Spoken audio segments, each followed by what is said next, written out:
اہم خبر اپنے ناظرین تک پہنچائیں گے. اپنے ناظرین کو بتائیں کہ سابق D G I S I general retired Faiz Hameed کو 14 سال سزا سنا دی گئی ہے. اس حوالے سے مزید تفصیلات جانیں گے. اپنے نمائندے عبداللہ محمد ہمارے ساتھ موجود ہیں. جی عبداللہ، تفصیلات سے آگاہ کیجیے گا.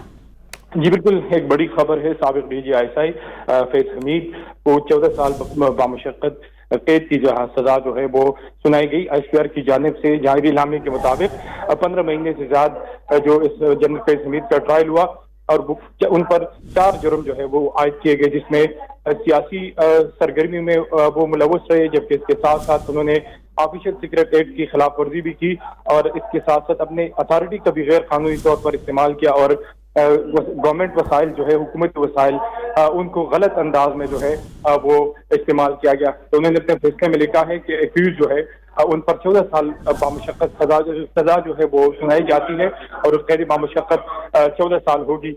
فیصلے کے مطابق جو فیلڈ جنرل کورٹ مارشل ہے انہوں نے تمام قانونی تقاضوں کا جائزہ لیا اور جو ملزم ہے اس کو اپنے قانونی حق کا دفاع دیا اور اس کے ساتھ ساتھ ان کو جن کو جنرل فیض حمید کو یہ اختیار ہے کہ وہ اس سزا کے خلاف جو ہے ریلیونٹ فورم کے اوپر اپیل بھی کر سکتے ہیں. اس فیصلے کے مطابق یہ جو فیصلہ ہے وہ پولیٹیکل ایجیٹیشن اور انسٹیبلٹی ہے اور اس کے ساتھ ساتھ انہوں نے سیاسی عدم استحکام جو ہے وہ پیدا کیا.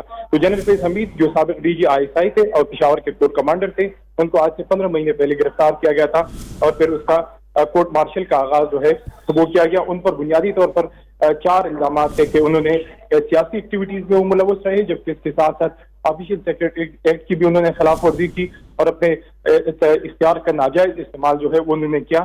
اور اس کے بعد ان کا ٹرائل شروع ہوا اور مسلسل گواہان جو ہے وہ پیش ہوتے رہے، جس کے بعد یہ کہا گیا کہ فیصلہ جو ہے وہ آج فیلڈ مارشل کورٹ جو ملٹری کورٹ ہے انہوں نے اپنی سزا جو ہے وہ جنرل فیض حمید کو سنا دی، جس میں 14 سال قید بامشقت جو ہے ان کی سزا سنائی گئی ہے.